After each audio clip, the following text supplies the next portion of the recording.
Hi, Joelle. Hi, Annie. You look so cute today with your glasses. Thank you. Joelle just said that I keep reinventing myself, so I like that. I do. Whatever this is, like... Goth Annie? But it's kind of fall. Like, you're just so cute with your, like, big glasses and your oversized mug. And I've got, like, black on, though, so I feel kind of like a stagehand. Oh, okay, yeah. You know? I could see Is that what they're too. called? Yeah. Yeah. The Like theater like a kids. showrunner? A showrunner? Yeah. Yeah, exactly. Amazing. Well, we are back on the porch. Instead of wine, we've swapped it out for green tea, just given the time of day and the fact that it's Wednesday. We're so healthy. We're so healthy. Yeah. We have I'm so fired up for today's episode. Me too. We're talking about religion. Yes, you heard us. Religion. We don't shy away from anything that people shy away from. No. This is for everyone, this conversation. We're going to just kind of give some pretty hot takes, some kind of anecdotal takes. Like, Annie grew up Catholic, I grew up Jewish. We both have our own path with those things. So I feel like if you're Jewish and or Catholic, those might be the highest interest groups, but maybe not. Like, it might just be... There's a Jew and a Catholic living in what they call the buckle of the Bible Belt. Right, which neither of those fit in. Right. Yeah. So the Bible Belt is all Baptist. Christianity. Yeah. And Baptist and all that. So perhaps interesting for those that grew up here, for the perspective from two outside religions. That's true. Yeah. So we're going to get into that. The icebreaker that I wanted to start with, because, you know, religion can get, it's not going to get contentious between Annie and I, but no.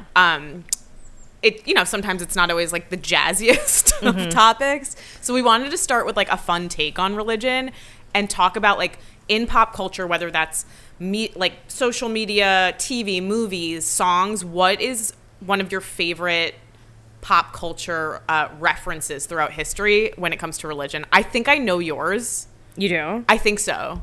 Okay. I mean, mine was going to be like all of John Mulaney's. I knew. Yes, okay. I knew that was going to be yours. That's all why of John Mulaney's stuff on Catholicism. All of his stuff on Catholicism, especially because he grew up in Chicago. And when I get into my story, my dad's whole family is from Chicago, and my dad was, born and raised there. So a lot of my experience with Catholicism is also the Chicagoan Irish Catholic Catholicism. Right. So I really relate to it. The other thing that I love is because I think he's like a national treasure, I love how Mark Wahlberg does like this Sunday prayer on his Instagram, or he goes and like prays the rosary every Sunday in front of something. Yes, he's devout. Yeah, but it's like so harmless and cute. It is cute. And it's he's very such pure. It's very pure, and I like that. I think it's really funny. And every time I see it, I'm like, oh, you make me want to like get into it again. Really? For like a second. Yeah. Yeah. Oh, that's so cute. Oh, shit. Are we okay? Woo! We're okay. I just kicked the microphone. Oh my God. How did you she's very flexible. I just went to sit crisscross applesauce. And she just kicked it. Sorry. We're good. No, we're good. We're good. What's yours? I have a couple. I was actually going to I love John Mulaney's, this one stand-up he did like 10 years ago. It's the one that I think got him kind of big on Netflix maybe. Yeah, when he was still on like a lot of coke. Yes. Correct. He was talking about like his stuff about Catholicism was hysterical. I would say a couple things. Going back as a kid, when Adam Sandler put out the Hanukkah songs, there was just like nothing better. So good. It was so good. And he made the Jewish kids feel some pride and some excitement during a tough time. And he just knew how to like make everyone laugh and feel included. Yeah. I also, this came to me in the 11th hour. Schmidt's character on New Girl did you watch New Girl? No. You need to change that like starting tonight. Okay. His character in New Girl is truly one of like the most hilarious Jewish characters ever on TV. Okay, see, I didn't even realize he was supposed to be Jewish. Yes, okay. He's Jewish in real life too. I think. Yeah. But he is so funny. Okay. And his like jokes and his lines and everything pertaining to Judaism is very funny. Well, and I feel like there's a very big pop culture moment happening right now with the what is it called now? Nobody wants this. Thank you. I watched it, but I can never get the title. There's a huge pop culture moment happening with that right now, and I love that show. I mean, everyone does so much. And I listened to an interview with Kristen Bell and Adam Brody because Kristen Bell produced it. Yeah, she produced it too. Yeah.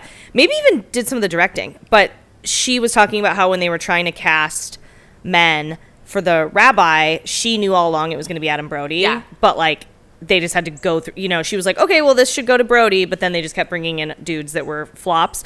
But the other thing she said was that the powers that be, let's say like Warner Brothers or whoever was their showrunner, was like, we just don't think people are going to know what a shiksa is.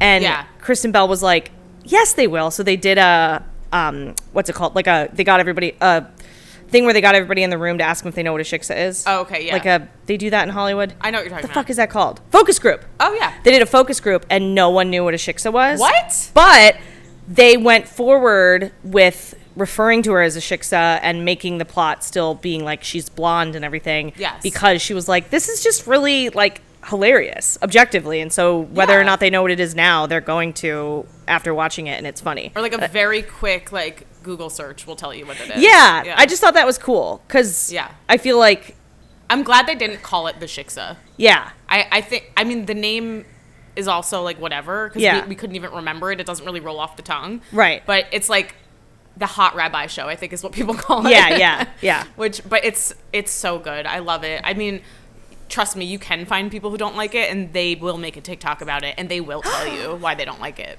I know. It's just so like lovely. And for Jews to be painted in a good light and to have a love story around it is really good. I think the one thing, and I actually do feel this way, which I'm leaving room for improvement here, is like the Jewish women are all miserable. Yeah, so that's like a mean stereotype. Yeah. Yeah. Yeah, they're all like awful and miserable. And I thought they could have gone with a name like a little less mainstream than Esther. I know. It's just so, everything is so, that is the only part that really doesn't help the stereotype right now. Right. But everything else, like making a rabbi like sexy is very, I'm here for it. Yeah. Yeah. My son's daycare teacher today, who is Jewish, told me that he wants to be a rabbi. He's 2. And she's like, he wants to be a rabbi. And I was like, does he? Well, like, we're not Jewish. She's like, you need to convert. I guarantee he's going to be a rabbi. And then she told me that he loves, like, his favorite part of the week is Hebrew, and that he's obsessed with singing the songs, and he always puts the yarmulke on. And like, it was pretty cute. That. Yeah. So she's got him on the rabbi track. I love that. Oh my gosh. We just got to get them converted first. Yeah. Okay. Easy. So we're going to dive in. Who's going first? You go first. Me? Yeah. Who, me? I know. Okay, so Annie and I are just going to talk about our origin stories as it relates to organized religion and kind of what it means to us. So, my background is that I grew up in Reform Judaism. Both of my parents. Explain what that is. Sure. So Judaism, like any other religion, has like levels. You know what I mean? So I feel like if you watched that show, maybe it was a Jewish Matchmaker, there was Indian Matchmaker, all of those ones on Netflix. Yeah. She did an excellent job of explaining it, I think, because there's like, that really outlines it. There was this couple in Brooklyn, they were like Hasidic, like Orthodox, and I know, please hear me when I say this, I really know nothing about that religion. Right. It's like asking a pedestrian Christmas Easter Christian to explain Baptist. Exactly. Yeah, or like Church of Christ. Correct. Yeah. Like it's the same God, but it's different everything. Yeah. Pretty much. It's the same book. Yes. But Reform Judaism is just it's like the Diet Coke, you know? Yeah. Like I guess that's the way I would describe it. And then there's conservative Judaism, which is how a lot of people grow up, like more observant, but not quite like what is considered like Shomer Shabbos, like observing Shabbat from, dusk on Friday or whatever, whatever it is. And like taking the Shabbat elevator because you can't exert any, so a Shabbat elevator is like, you would walk into an elevator, it doesn't have buttons and it stops on every floor because you're exerting some sort of work. Like everything is very literal when you're an Orthodox Jew. Okay. Conservative is somewhere in the middle. Okay. Yeah. And then in Nashville, would that be the temple? Is like the conservative? They're Reformed too? Correct. Okay. Yeah, there's a Chabad here. It's very small. Okay. Yeah, it's so fascinating. Yeah. Yeah. But anyway, so I grew up in a Reformed family. Both of my parents are Jewish. But I feel like it was very pick and choosy. Like we did high holidays. And the high holidays are? Wow, I'm getting grilled. No, I'm kidding. Yeah, you better be ready. There's a lot that I don't even know about. Like, Chad and I always say, like, we learn about new ones as we get older because, like, people who are more religious will tell you about them. But, like, Yom Kippur, Rosh Hashanah, and Passover are the big ones. Those are the high ones? Okay. Yeah, Hanukkah is the fun one because it's near Christmas, so we've had to make it a bigger deal than it was. But or like that one called, like, Tu B'Shavat. That sounds like a fun one where they dress up and eat dairy. I honestly, like... All right, like, I'm about to lose, like, some of my Jewish, like, star, like, ratings because I don't even know what you're talking about. Okay. Are you talking about the Halloween one? No. Yeah, where it's, like, the Halloween at our school where they dress up. That one's, Purim. Oh, Purim. Okay, yeah. But anyway, yeah. We were high holidays Jews at the Hirsch house, and so I was given the choice to go to Hebrew school. So, like, most Jewish kids go to Hebrew school for a period of time. When they're 13, they get their bar mitzvah. I didn't do that. Okay. I went for, I've said this before. We're going to talk about this in future episodes about school and education and just upbringing. Mm-hmm. I did not like school. Like, I was not. Any form of it. No. I liked it until middle school, but I didn't like to be told what to do. I think that was more what it was. So right. If there were more opportunities to be in a school setting, I didn't want to be in it. So, like, the idea of going to school on a Sunday, I was like, no. Yeah. Like, no. I was very similar. Yeah. So I had the option, if that gives you any idea of how observant my family was. Like, can I stop you right there, though? And I love how there's such a acceptance even within the Jewish faith of those that choose to observe it, like your family. Yeah. You know, like, there's a name for you guys, Reform. Correct. And I know, like, there's even levels within Reform, but Yeah. like, or like you were like, we're high holiday Jews. It's like in Catholicism, it's like you're a sinner. Yeah, you're a good Catholic or bad You're Catholic. a good Catholic or bad. It's Yeah. binary, like all things in Catholicism. For sure. Yeah, it's like a very black and white religion. Yeah. Yeah. So go on, because it's just beautiful. Oh, thank you. I was a high holidays Jew. I was a high holidays Jew. Yeah, and it's funny because I don't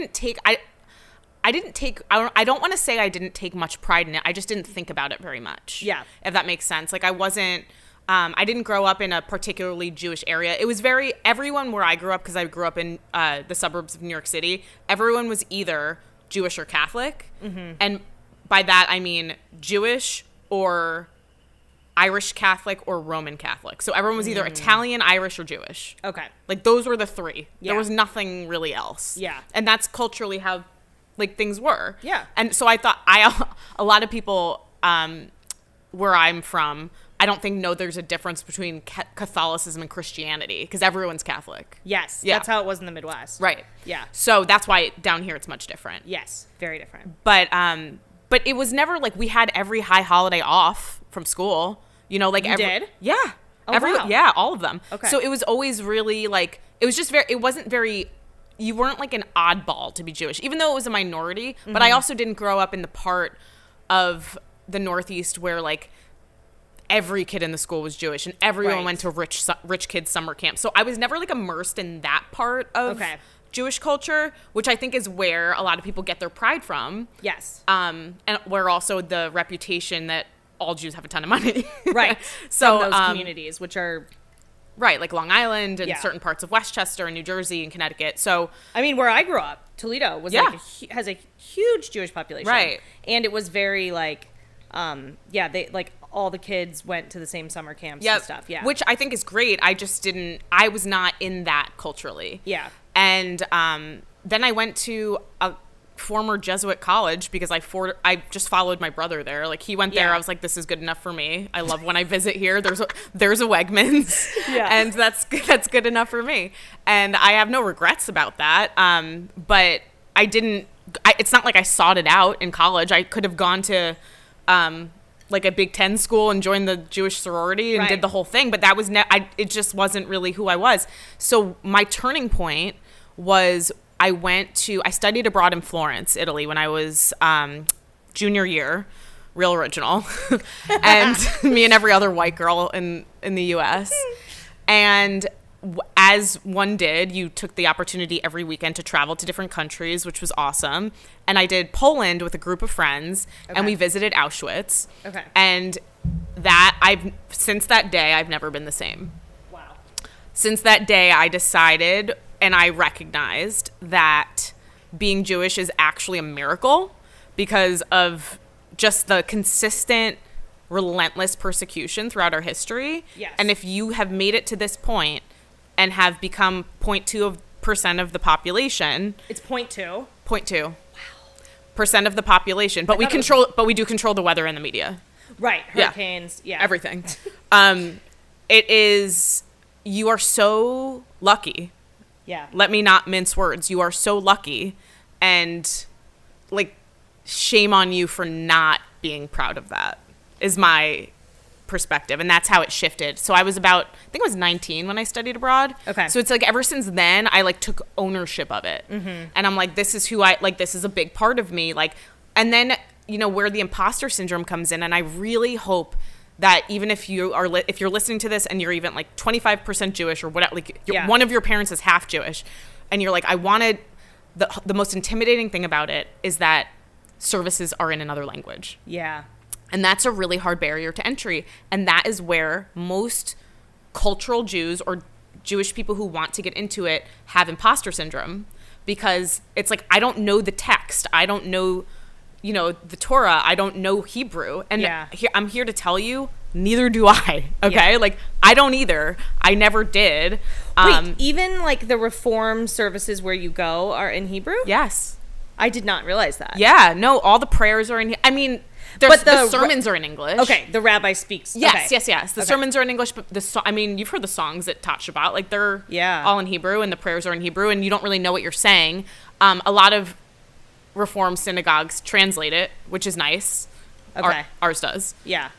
So you know what you're praying to, you know what you're saying, but being Jewish is really complicated. It's an ethno-religious identity. So It's like, even if you decide tomorrow, like, I'm not practicing, I'm not Jewish, which is probably 90% of American Jews, which is very sad, you're still Jewish. Like, you've got the blood in you. You think it's that high? She's stirring it up. I'm stirring it up. I'm laying on I am a Jewish mother, after all. True. And I'm going to be your guilty Jewish mother. No, but it's just a really complicated thing, and you don't get to turn it off from a ethnic perspective. Like, if you're Jewish, like, my 23andMe is, I got no countries. All I got was Ashkenazi. That's all I got when it came back. Really? So, yes. So you're either Ashkenazi or Sephardic. Right. And Ashkenazi is like European? Yes. Okay. Sephardic is more like Middle Eastern, yeah. Okay. And those are two very different cultures too. Right. Yeah. Like, within the same, you can be a Reformed Sephardic Jew and like you'll eat different foods than we will on holidays. So like and you can live in Tel Aviv and be a Reformed Sephardic Jew. 100%. Because I think everybody thinks like Israel is like, everybody there is super, super, super religious. No, not at all. No. I think a lot of people are super not religious because it's just kind of a part of the culture. Yeah. So you don't even have to like try hard. Yeah. You just like live amongst everyone. Yeah. Right. So I never did birthright. I just wanted to throw that in there too. I applied once and I didn't get in, and everyone I know who's like 10% Jewish went on this trip. Yeah, what's up with that? It's bullshit. I think I just applied on a really popular year or something. Okay. But it's still a dream and a goal to get back to Israel. My college boyfriend, who was like an 8th Jew or something. Yeah, he probably went to birthright. Yeah, and just got wasted in Tel Aviv. Yeah. Yeah. Well, he probably like ran a marathon in Tel Aviv. Oh, okay. Same thing. But no, I never had that experience. And then I decided, though, after college, it was really important for me to be I don't know what this means, but just be more Jewish. Like, I never had a Jewish boyfriend. I never, like, I mean, I literally went to school with 2 Jews, and the other one was my brother, so I really, I really couldn't. But it became important to me. Like, I knew that even if I didn't marry a Jewish person, I would want Jewish children and like all of that. So, first boyfriend out of college, literally met him in October of 2009. I graduated in May 2009, met my first Jewish boyfriend in October of 2009. I've now been with him for 15 years, married for 10, have 2 children. So that worked out. Spoiler alert. Spoiler alert. It's my husband. But, we have the same values, and that's really how I grew up. And then I did end up getting around to getting my bat mitzvah 5 years ago.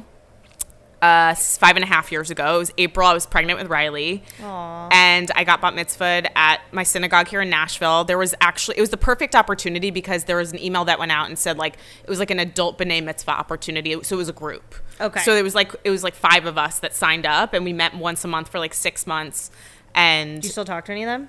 No. Okay. But if you're out there, I really enjoyed seeing you and working with you. They were.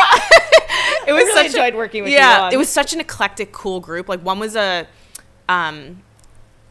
band, I forgot which instrument, professor at Vanderbilt. Okay. And we met in his office actually because it was the most central location. Oh, cool. One was an oncologist, so she would come over in between Wow. meetings. Yeah, it was really cool. And then we had our meetings, and then we each got a Torahverse, and we got bat mitzvah, and I was pregnant, and I had a few friends fly in, surprised me.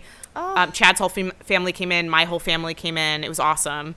So, is a bar mitzvah in Judaism like a baptism or a confirmation in Catholicism? I'd say so. It's like, but is there like if you're not bar mitzvahed, are you not considered like a real Jew or No. something? Okay, Maybe in a higher sect. Okay, But it's a little bit more of just like kind of a symbol. yeah. Yes, it's. I want to call it like a rite of passage. It's like when you become a woman or a man, or like you're Okay. recognized. That's why I usually do it when you're 13. It's almost more like a quinceañera than a baptism. Maybe it's somewhere in between. Okay. Yeah. Okay. But it's definitely an acknowledgement, and I'm really happy. My only regret is I did it when I was pregnant, and because I couldn't have like a blowout party. Right. And I kept it really like, I don't know why I was so shy about it. I didn't really tell many people. Yeah. But when I told 2 of my friends, like they were like, we're flying down. Like Aww. yeah. And like imagine if I did it now, how fun that would be. Oh my God. Like I would have had a theme. Like I would have done the whole Yeah. thing. I would have pretended. I would have done like Billy Madison style, like go back to Hebrew school as an Totally. adult. Bye. Yep. Oh my God. Yes. And like, sync themed. yes. So anyway, that's my story with Judaism. I'm raising my children in a Jewish household. We've started to do. I actually over the pandemic, I took Jake Cohen's challah class via Zoom, and I fell in love with making challah. And what inspired me I didn't grow up doing Shabbat every Friday night, but it's actually gotten very mainstream to do Shabbat. Like, Yeah. like Reformed Jews like hosting Shabbat because It's a party. it's a party and it's fun, and it's my favorite like night of the week. Yeah.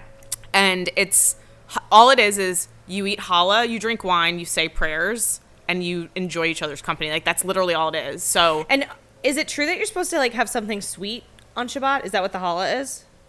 I don't no? think so. Okay. I might just completely made that up. Maybe that's more like Rosh Hashanah. Oh, maybe. Okay. Because that's like the sweet New Year. I'm mixing them up. Yeah. That's okay. And also, I could be having like, if there are Jewish people watching, they're like, you fucked this answer up so bad. It could totally be that. Like, I'm not like an encyclopedia of the traditions. I just make them my own. Don't come at her. Don't come at me.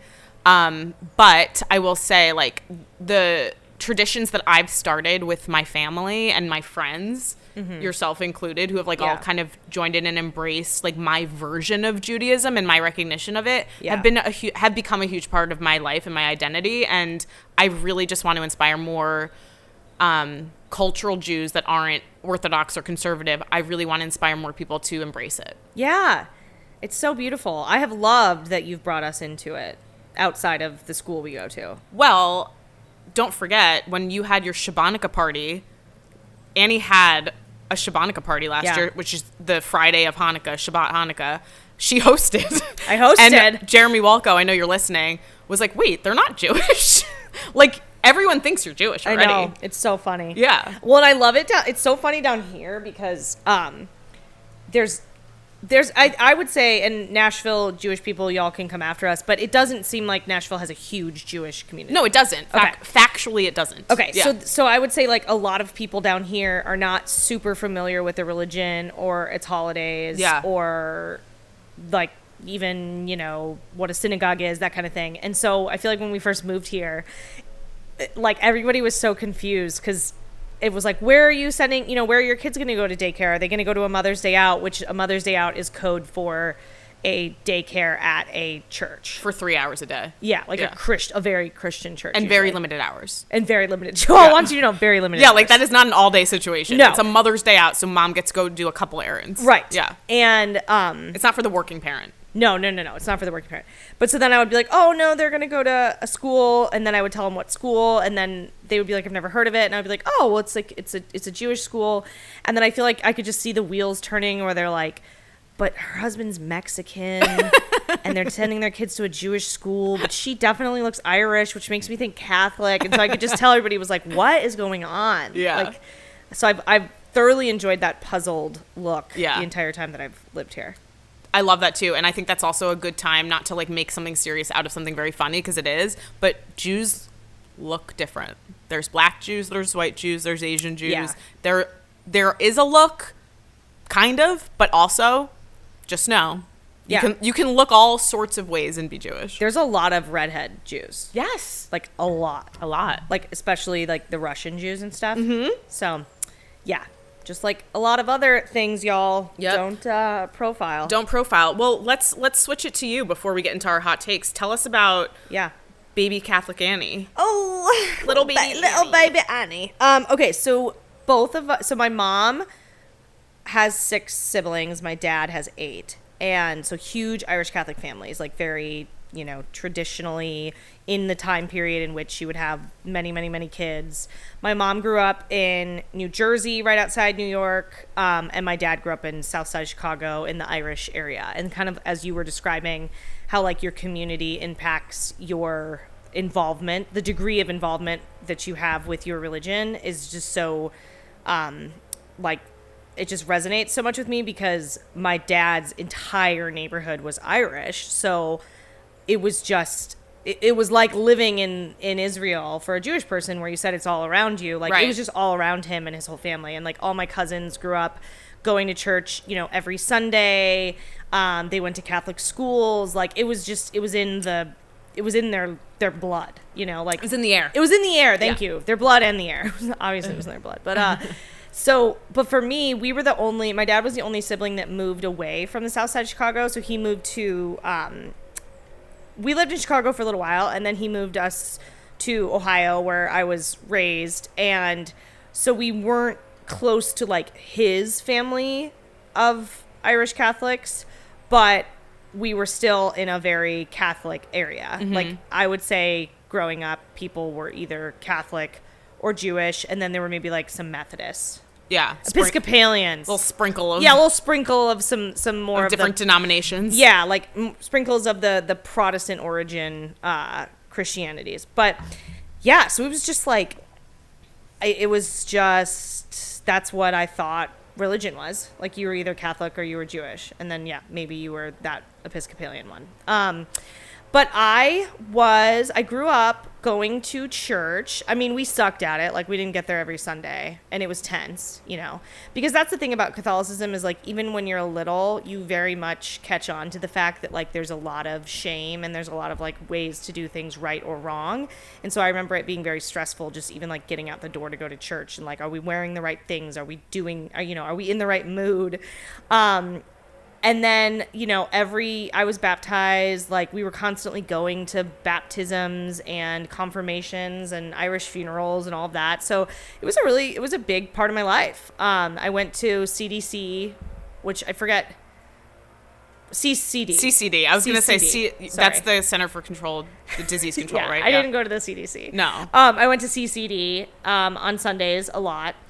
And then an interesting thing happened. Well, no, actually, let me back up. So then my sister wanted to go to the all-girls Catholic high school in town. There were a lot of Catholic high schools. Kind of like the way here, like every high school is some kind of Christian denomination. Yes. Like they were all Catholic. There were no just like private schools that I recall. Right. Yeah. But my sister wanted to go to the all-girls Catholic high school. I did not want to go to it, but she went. She did very well. And so my parents were like, you need to also go there. And I was like, I do not want to go there. And if you recall from previous podcast episodes, like I have always like had, a couple of girlfriends, but never like really wanted to just socialize with a lot of women at once. Right. I always had like a lot of male friends, even when I was a kid, like little. Yeah. And so I was like, no, I don't think that's for me. And they were like, no, you're going to go there. So I went for 2 years. You could probably appreciate that though now, being like one drop off. I get it. Yeah, exactly. I'm like, I get it. It was all the way across town. Yeah. And my sister was like the kid that they had to like pour water on every day to get out of bed. Oh, you know, like she never woke up. So I look back, I'm like, yeah. And my dad was always like out the door in a suit to the office. Right. So my mom was probably just like, I cannot.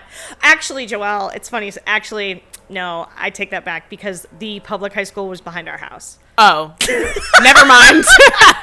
So you could walk. So maybe, I could have walked. However, I never did walk to high school once I did start going there. So anyway, I can see it now. But so I went there, and you know, it was funny. My sister had a reputation at that school for constantly questioning like the hypocrisies and kind of poking holes in Catholicism and like what we were learning in theology class. And so was she like Sheldon at church? Do you watch Young Sheldon? No. Is that how he is? He just like he's really cute when he's little, and then he gets a little more obnoxious as he gets older. Okay. But at church every week, he's like, "Excuse me," and then he like pokes holes and whatever. Yes. Yeah. So that's how she was. So by the time I had like the same nuns as her in my classes, and I feel like they were already like, "Oh God, here we go, another Durkin. She's gonna sit here and try to, you know, point out all of the fallacies of this." So that was a little tough. The nuns didn't really like me.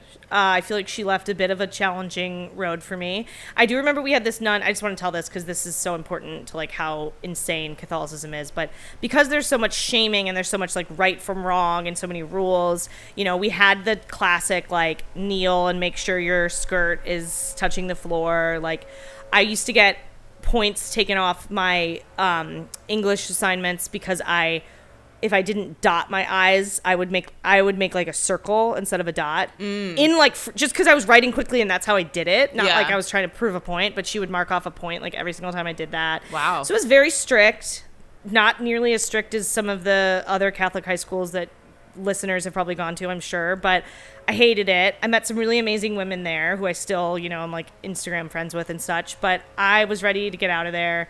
But another interesting thing happened. Two interesting things happened like around my freshman year of high school. The first was that my dad's best friend died in a car accident, and it was really awful. And his wife was driving. She survived, which was just so sad and so tragic. And so I kind of saw for the first time, like when you see an adult sort of start questioning God. Like I feel like he and my mom too were like, why would this happen? You know? It was like one of those times where it was just such an awful, awful thing. Yeah.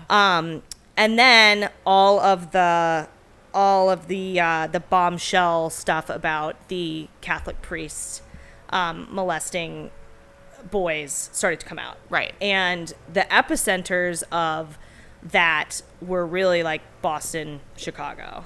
Right. And so it was you could tell it was just too close to home for my dad. Yeah. I think he lost a lot of faith. Those are two pretty big trigger events. Yes. So like pun intended, I think it was just like he probably knew people that were sadly impacted by that, or he probably looked back at things in his life and was like, oh yeah, maybe that was a questionable advance or something. I'm putting words in his mouth. He's never told me this because Irish Catholics don't talk about this kind of thing, ironically. But we just, you know, I would go back and visit my relatives in Chicago, and you'd hear kind of like so-and-so and so-and-so. And so you just started to hear people that were involved or tertiarily involved. And it was a real, like, you know, moment, I think, for my parents where they were just like, this isn't making sense right now. Yeah. And so I had already been confirmed Catholic, which happens 8th grade, I think. I don't remember. So I was already in, you know, I was locked in. You're branded. Yeah. But it was around that time that like we just stopped talking about it, stopped going to church. Really, even at Christmas, we didn't really go anymore. But I still, you know, was being raised around it in that all of the events I went to with my extended family were rooted in Catholicism. So yeah, kind of an interesting upbringing. And then I think too that like I also started to question a lot of the hypocrisies and stuff of the Catholic religion in particular. Like, I hated the shame component. Like, I very much have the Irish Catholic guilt thing. Like, Yeah. I feel guilty about everything all the time. Generational trauma. Generational trauma. Yeah. We used to have to do confession in front of the whole class. So, like, they would sit in the pews. And, I mean, they weren't supposed to be, like, watching you or lip reading, but it was so just awkward because the whole class would be sitting there, and then you'd be up on it's not called a stage, but like the pulpit area or whatever. Yeah. And the priest would be doing confession with you. And I remember I was like really tired one morning when we were doing confession, and everybody was in the pews watching, and I think I went like first. And I got up there and I'm like, saying the same confessionals, like I was mean to my sister, I yelled at my mom, whatever. And the priest went to go do the cross. So he would do like a little cross on your forehead and something. And he went to go put his hand up to do it. And I reached up to give him like a high five. Stop. In front of the whole class. And so I just remember everybody laughing. And I laughed because it was funny. And the priest just kind of like shook his head and did this and like put my hand down and then did the cross. But I remember just like, that was a huge moment where I was like, this is so awkward. You're doing like the most raw and vulnerable thing you can do as a human, which is confessing to things that you did wrong. Right. And you're with in an front audience, of yeah. an audience. Like, this is so bizarre. I thought confession was like in a booth, like behind closed doors. If you go like to your church to confess, it is. Yeah. It's in a little booth. Or sometimes the priest just comes out to the pew and talks to you. But it is in my high school, we did it in front of everybody. Oh my God. Yeah. So fast forward where I am now, I think I went through, in college, I went through kind of a like, I'm not religious phase. I think I was just bitter at Catholicism for all of the scandal that had happened. I also, like, my political views have never really aligned with that of the popes. So that's been hard. But I am a deeply spiritual person. Yes. And I believe in God very firmly. I believe that there is just no physical way that science can explain everything. There's just so many things in life that are like, there must have been a greater being. Yeah. And it's interesting. I've always been spiritual to the point where when I was in second grade, I had an uncle pass away very tragically, and he was like 35. And I wrote I wrote a book, but I wrote like a little book in second grade about how he visited me as an angel. Aww. And put his arm on my shoulder, and I like explained all these things in great detail. And the book won some like kids writing contest in our town or something. Oh my yeah. God, I wish you still had it. I know. I bet my mom has it. But so yeah, I've always had a very like spiritual connection. And so that is how we have chosen to raise our kids. So we talk about a God. We talk about believing in, angels or God, or just sort of knowing that there's a higher power, but they aren't baptized Catholic. They go to a Jewish school, as you hear us talk about all the time. So they're very much also like obviously exposed to the Jewish faith. And so they have a lot of understanding of, the place of a God in the world from that. Yes. And I'm very comfortable with that. It is interesting though, again, like living here, we're starting to get, I don't know if your girls do this, but like we're starting to get the questions all the time of like, why don't we go to church on Sundays? Church looks so fun. What are they doing there? Like all of that stuff. Oh, really? Oh yeah. No, my kids have never asked me that. Okay. So I think because of where my older daughter goes to school, she's Yeah. around a lot of like Churchgoers. yes. Yeah. Or they'll ask like the age old question of like, so what's the deal with Jesus? Which I'm like, girl, I've still got questions about that. Yeah, great question. Because that's the thing about Catholicism is that Catholicism centers very much around God. It's like, Right. I feel like Jesus in Catholicism is like, he's like the apprentice, Like Yeah. he's still learning for Catholics, They're like, yeah, he came back and we're giving him, we're giving him a chance, but it's God. It's about God. And so until I moved down here, I had never heard people talk about Jesus so much. Interesting. Oh my, I was like I knew a kid that came up to me when we first moved here and was like, it was on Easter, and the kid was like, I love Easter. Jesus died for our sins. And I was like, whoa. Well, that's how I always learned down here as well. Yeah, so in the Bible Belt and the religions that are big down here, it is very much about Jesus. Yeah. Yeah. That's interesting because I thought star of the show. I thought Jesus was the star in Catholicism too. I guess not. I mean, my interpretation of it was like, yeah, he's a big deal, but like, I feel like Catholicism gives a lot more credit to God, and like in the hymns and in the everything, it's like you're usually singing about God. You're not singing about Jesus, but here it's like it's Jesus. Well, that's why it's always really interesting as an outsider to Christianity, seeing because like a lot of non-Christians probably look at it as like, well, it's all the same. It's all Jesus's people. Right. But there's a lot of disparity between the denominations of Christianity. Like, I remember I've had multiple friends. One was raised Catholic, one was raised Protestant, and it was an issue as to how they were what church they were getting married in. Wow. Like multiple. That's more than one. And I'm like, wow. I thought that was just like a Jewish thing. Like when Jews married interfaith. My grandmother, R.I.P., was definitely uncomfortable with the fact that I didn't have a religious ceremony and that my kids weren't baptized, I think. Accepting, but uncomfortable, I think. Yeah, that's very old person. Yes, it's very old person. And then I had a couple like aunts and stuff who would joke that when we came, they were going to secretly baptize the kids, which wouldn't even make me mad. I'd be like, that's fine. But again, it's like, that's what's so interesting about Catholics is I don't feel like that's rooted in like your story is like, I have a deep understanding, respect for, and appreciation of the Jewish faith, whereas Catholics is just like, we got to do this so we don't get in trouble. Yeah, that's true. But I grew, and like it's funny, like our stories, if you've been listening, you see like they're completely opposite. Like, yes, you were forced into it, kind of. Yeah, I don't mean that disrespectfully. Like, no. You were just brought up in it. Like which is so interesting because most religions, like you're baptized very young, if not at birth. Yeah. Well, I guess some of them you're a little older, but you grew up and then grew out of it. Right. And I grew up and grew into it. How do you feel about the term, how do you feel about being referred to as a born again Jew? I don't know that I've been called that before. I'll take it. Sure. She's the born again Jewish person. Yeah, but it's so funny because as, you know, one thing I noticed as you're talking, I haven't said one thing about God. All I've talked about is the cultural part of it so far. That's true. So that's the other interesting thing about Judaism is like, I think that's the thing that has come in a little later for me is like I've always felt spiritual. I know that my family, everyone is spiritual. We didn't talk about God growing up. Like I didn't grow up in a God talking household. Really? And no. But like I think a lot of Jews don't like because Judaism is a very gray religion. And that's why I think a lot of people like there's so much room for questioning. Like almost everything is questioned in the Torah. And that's how it's designed. Yeah. So I think it makes a lot of people confused or uncomfortable because like in something like Catholicism, it's much easier. It's like this is a yes and this is a no.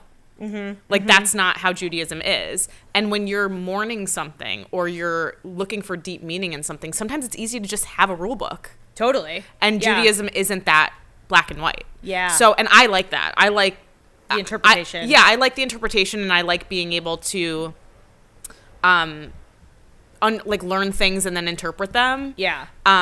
So I actually like that about the actual text and the faith, even though I'm not like super immersed in it. Yeah. But it's interesting because I've gotten like Annie said, and I have already agreed, like we're both very spiritual. There's definitely something greater than us here on earth.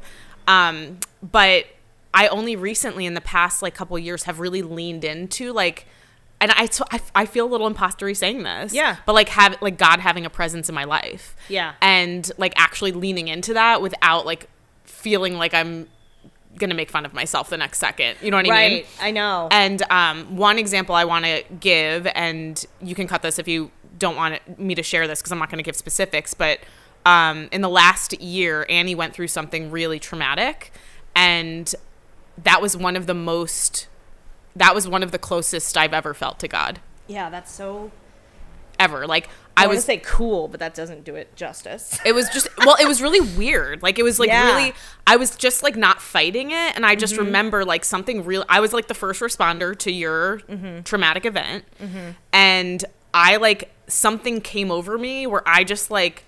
I, like, felt like I was going to war, kind of. Like, I was just, like... I was so, like, it was like an out-of-body experience, not to make your traumatic event about me, but I was just like, I'm going to solve this. Yeah. Like, I'm going to fix this. Like, I'm going to be the person who, like, shows up for you in this moment because you need me. And like, but it wasn't even like a friend thing. Like, it was like a fixer. Like, I felt this like really spiritual awakening when you were going through that. And I was telling you about it as it was happening. Yeah. Like, which was kind of weird, but it didn't freak me out because, again, I think in the past decade or so, I too have been like, I really believe there's something out there, someone out there. Yeah. And like, I believe there are people that have certain purposes and such. Yes. I think and it does feel weird to say it out loud. It does. Because I think so this is where it starts to, perhaps this is kind of going into hot takes, but like, let's do it. This is where it starts to bother me though, is like, while I believe that there is a God who, created dogs. Let's just use dogs. Yeah. Because like, why else? Why else do we don't deserve them? We don't deserve. Who else thought those up, guys? Come on. Right. They don't really have a purpose anymore, but they're still here. You know, it's true.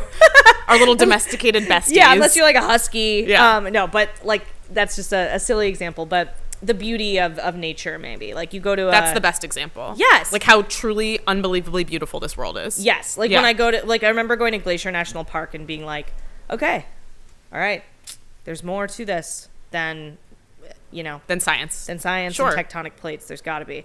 But where I get bothered, and where maybe I am afraid of organized religion now, or where I don't feel compelled to force my children into a lane, is that I don't believe you can use a greater power as an excuse to think that there's just some predestined path for you, because I think people abuse that, and they use this idea of a predestined path to just sort of check out and not take accountability of their own actions in their life.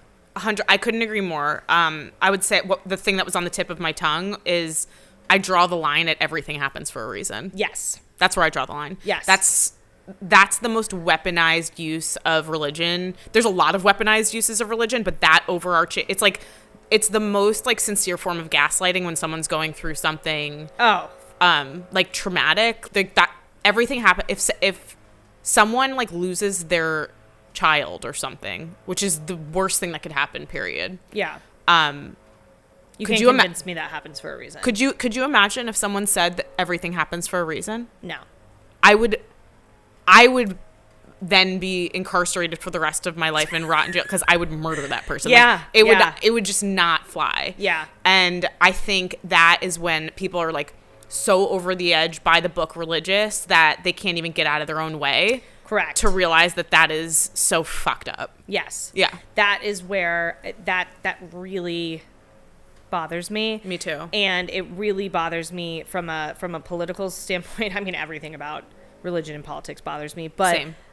Literally everything. But what bothers me too is like, you meet some people that are very religious and very uninformed, like just don't even know about like basic news articles, like just very, I'm not talking like deep pop culture references. I'm talking like don't know what's happening in other parts of the world. But that's privilege. That's like, I mean, we're talking about white Christian privilege, right? Right. That's what we're talking about. Yes. And it's terrifying.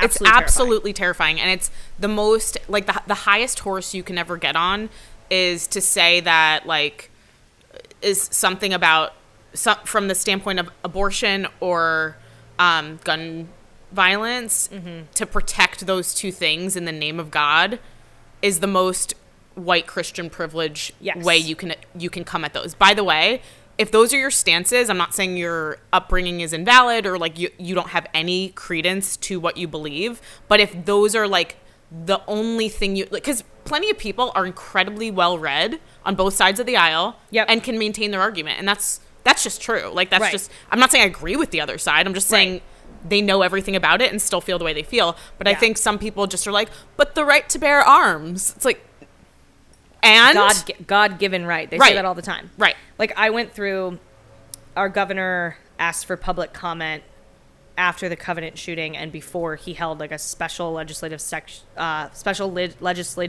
on he wouldn't call it like gun reform, of course, because that's a liberal term, but like on public safety. And I had to read like the 22,000 comments that people from all over the state of Tennessee wrote in about how they felt about it. And 86% of people, again, from all counties, not just Davidson County where Nashville is, wanted like real and logical change to the laws surrounding guns and gun ownership. The other percentage, in order for me to find those comments, like, I mean, I went pretty much line by line 22,000 times, but I started to like just filter by the word God, because it was only the people that didn't want him to have this special session and didn't want any change that wrote in God-given right. That's what they wrote in. And it's so funny because Christian, I would filter, because they would say it's a Christian right. And it was just like, that to me is where I'm like, I can't. Yeah, that's where it becomes weaponized and tough to sink your teeth into as like I want to be in this community and embrace all the good things because of what the bad things just are. Like when we first moved here and we didn't know anyone, and you know, again, it's like when you get here, you're like, oh my gosh, everyone is deeply religious. There was a big part of me that was like, I think I said this out loud several times to Andre. I was like, should we join a Catholic church? Like, are we allowed to anymore? If like our kids are these, you know, heathens who aren't baptized, like, you know, or I was like, should we join like a you know, a Methodist? Because I think in my mind, I've always assumed Methodists are like the most progressive, most chill. Yeah, I don't even know if that's true. I think they are. Yeah, I think that's true. Yeah, or like a Unitarian church or something. Yeah. And I was like, because there are beautiful parts of that, of religion, which is community and coming together and all of that. But then that's where I can't bring myself to do it, because any you know, predominantly, I'll stop there, but just exactly what we said, like just weaponizing it to make sure that things don't change is where I'm just like, this doesn't make any sense then. Yeah, and I think a lot of people have that same feeling that we're talking about. Yeah. Of just like excusing bad behavior.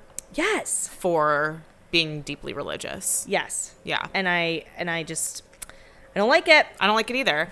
This is going to sound so tangential. Let's see if I can thread it together here. I've been working on a piece of writing for my Substack about, it actually was born out of the conversation that we had with Maddie in the last episode around like corporate America and kind of how there's sort of this awakening that there's so much more to life than your job, and how we got to that awakening through COVID and getting to experience it. And so then I started doing research and comparing it to the period of time called the Enlightenment. You remember learning about that? Yes. So I started doing all this like deep research because I'm writing this thing, and I realized that like Enlightenment essentially was when people became aware of reason, and reason in its like form in terms of how they defined it in the Enlightenment was humans' ability to pursue freedom, happiness, and knowledge.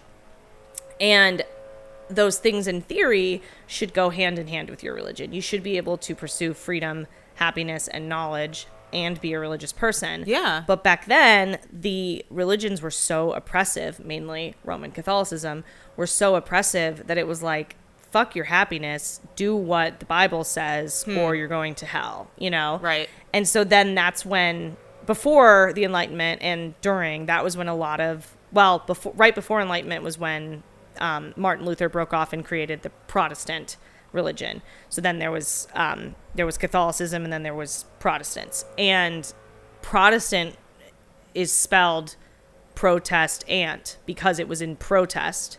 Protestant protest of Catholicism. Get out of here. I didn't know that. It was so fascinating. That explains a lot of my friends who got married then into faith.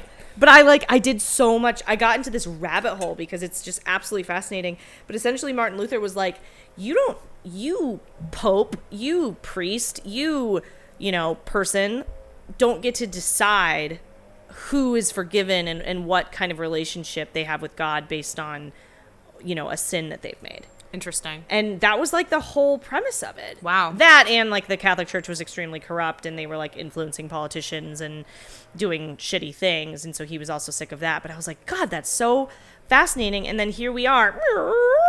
Fast forward.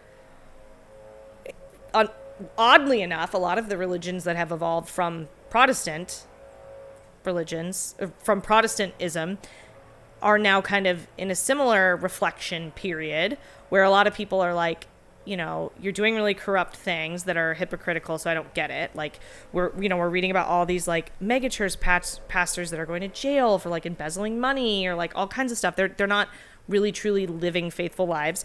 They're also influencing politics. Yep. It's kind of like it's happening again, but it's just not the Catholics this time, because they got other fish to fry. Oh, that was a great pun, because fish fries. Oh yeah. But well done. Thank you. But what was I going to say? So it's like we're back to this, like, to another kind of period of enlightenment. Yeah. And that ties into, there's been all these articles recently because the Pew Research Center just came back with data that America is the least religious it's ever been. Wow. So how they define that is that it's the largest group of those that consider themselves non-religious. So it was like 16% in 2007, last time they did this research, and now it's 26%, which is a pretty huge jump. Yeah. I can't do that percentage change in my head right now, but, you know, the quants... I don't even think I could do it with a calculator. So, right. Yeah. I know Andre is sitting there, when he listens to this, he'll be sitting there doing it really Yeah. quick. But it's a huge jump of Yeah. people that do not consider themselves religious. And what's interesting is that they explain this in all of these different articles, like, they don't even consider themselves atheists. They just are kind of what I'm describing of like, I'm a non-practicing. And I feel like there's like a reckoning. There's like a moment where we're all like, wait a second. What are we doing here? Yeah. If as humans, you know, our purpose is to pursue happiness, knowledge, and freedom, a lot of these organized religions are going against that. Yeah. And so, to bring it back to why the Maddie conversation inspired me, I feel like there's also a bit of like an enlightenment happening in working culture of America. Sure. Very similarly, where like we're not, at a lot of these companies, you're not pursuing any happiness, any knowledge, and any freedoms. And so people are like, this doesn't feel right. And it's like, yes, it doesn't, because we are drawn to reason as humans. Right. And it doesn't match with reason. Yeah. It doesn't fit. You're so right. That's my historical context piece. That's amazing. Yeah, I appreciate you doing the research, because you know it ain't gonna be me, but it's such a interesting perspective. Especially, you're right. Like, most people I meet are not atheists, but non-practicing fill in the blank. Yep. And yeah, it's just like it's an interesting observation and place to be. I don't know what the answer for it is. I don't love to ask those open-ended questions on here. But interested to hear your feedback, audience, on that. I'm going to get into one of my hot takes. Please. So here's the thing. If you are, like I was saying earlier, anywhere, if you have any Jewishness, Judaism in your lineage, and you don't own it, whatever that means to you, but I wasn't really raised with anything, and I want to do something, I don't know what to do. Well, you're missing out, because the holidays are really fun. They're so fun, and you know what they are? And beautiful. They're beautiful, and they're whatever you make of it. That is what I want you to know. Yes. Yeah, or imposter syndrome. Yeah. Because they don't know what to do, because it's not a mainstream religion. America is a Christian country. It's very Christian country. Christmas is a national holiday. Yeah. There's nothing to do on Christmas except have Christmas. Yeah. Literally. Yeah. Or go to the movies.